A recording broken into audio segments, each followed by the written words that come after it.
So we're gonna deal with the mics. No worries. Alors on a de la chance parce qu'on a c'est une scène très internationale, mais tout le monde parle français. C'est merveilleux. Alors Giacomo, j'ai eu la chance de discuter avec vous cet après-midi. Vous avez une passion mais brûlante pour ce projet, donc j'aimerais bien que vous en parliez un petit peu au public, vous expliquiez ce que ça représente pour vous, cette série. Oui.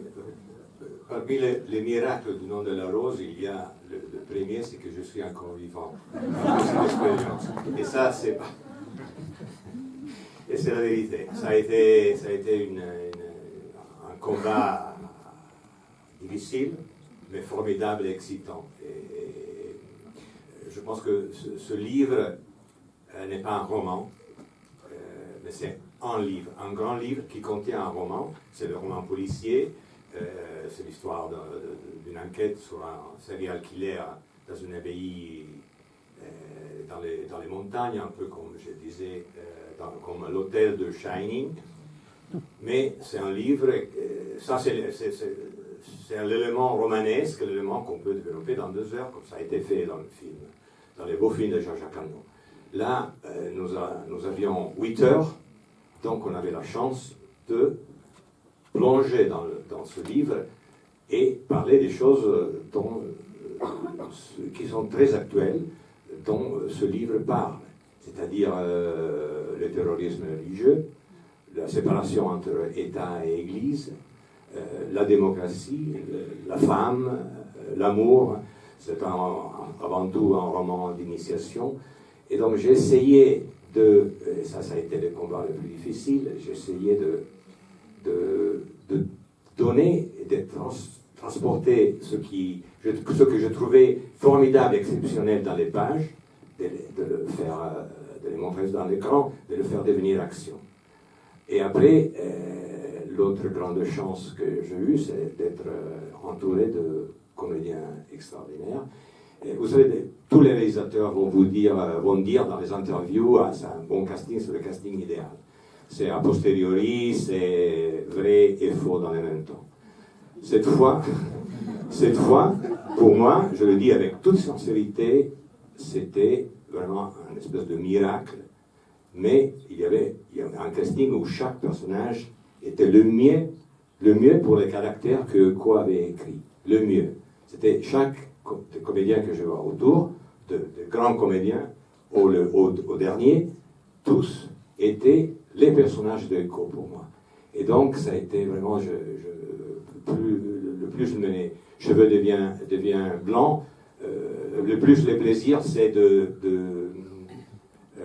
avant tout de retrouver les garçons qui étaient dedans, de chercher de faire un film tant que jeune.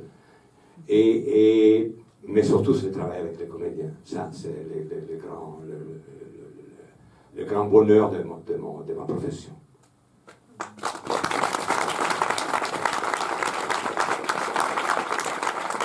Et ce casting idéal, il est là, il est parmi nous. Est-ce que vous pourriez tous les deux nous parler de vos personnages et de votre expérience dans cette grande série?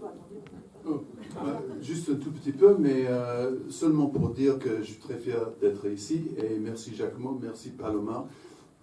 Moi, j'ai eu une éducation très catholique dans un monastère. Et je crois que ça, c'était mon début. Et j'aimais beaucoup être dans le rôle de Bernard Guy.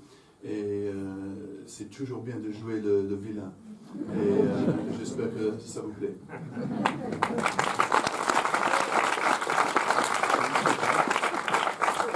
Pour moi, ce projet avait quelque chose de particulier dans le sens que mon premier jour de tournage de ma vie d'acteur devant une caméra s'est passé à Cinecittà.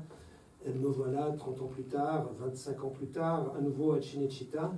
Et puis l'amitié qui me lie à Giacomo, on se connaissait depuis une dizaine d'années, on cherchait une bonne, mais vraiment bonne possibilité de travailler ensemble. Et je pense qu'on a trouvé une bonne raison de travailler ensemble avec ce projet. Je me joins à Rupert pour le plaisir de jouer des vilains. En France, je pense que vous me connaissez pour cet exercice. C'était quelque peu particulier puisqu'on plonge dans un univers médiéval et donc la préparation a été un tant soit plus poussée. Mais je voulais parler d'une chose qui ne me concerne pas directement, mais qui concerne plus Giacomo. Je voulais à nouveau remercier la production, remercier les exécutifs, et remercier, comme ça a été si bien dit, tous ceux qui ont fait une confiance à ce projet pour qu'il puisse naître avant même que quelque chose de palpable soit visible. Ils se sont joints, ils se sont engagés financièrement, ils ont tenu parole, et ça a été quelque chose d'extrêmement important. Nous l'avons su, à quel point ce projet est à la fois très très grand, très très ambitieux, et à la fois très très très fragile. Alors, ce qui me permet de parler de Giacomo, à la fois très très grand, je voulais te faire un compliment parce qu'au-delà de la qualité de réalisateur que je connaissais, j'ai découvert un réalisateur. Je me demande encore comment tu es vivant. D'ailleurs, je te joins dans cette réflexion. Mais j'ai appris une chose de Giacomo qui n'est pas forcément artistique, mais qui est une leçon de vie tout court, c'est respirer. Je veux dire par là que Giacomo, je n'étais pas présent à toutes les épreuves, mais j'étais là pendant beaucoup. Et j'ai vu Giacomo comme un réalisateur, c'est le plus humaniste des réalisateurs avec lesquels j'ai travaillé. Et ce qui m'a frappé chez lui, c'est que j'ai toujours eu l'impression, et je dis ça dans un sens positif, qu'il est là par hasard. C'est comme quelque chose arrive et il respire. Et avec la respiration, c'est le début de la solution. Je veux dire par là qu'il a montré une très très grande patience, une très très grande tolérance et une très très grande persévérance. Je connais ça uniquement des marathoniens et je fais moi-même du marathon et j'arrive après 42 km dans un autre état que je te vois toi. Donc je te dis bravo. C'est ça. C'est trop gentil et merci Nicolas pour ce que tu as dit de moi. Merci à Patricia parce que vraiment sur ses épaules, Patricia Massa, sur ses épaules, j'ai pu m'appuyer et travailler plus serein. Et merci aussi à Anna Zaneva qui a fait le casting, donc je lui dois beaucoup parce que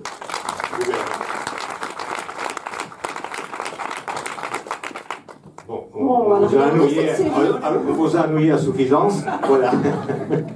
Merci infiniment.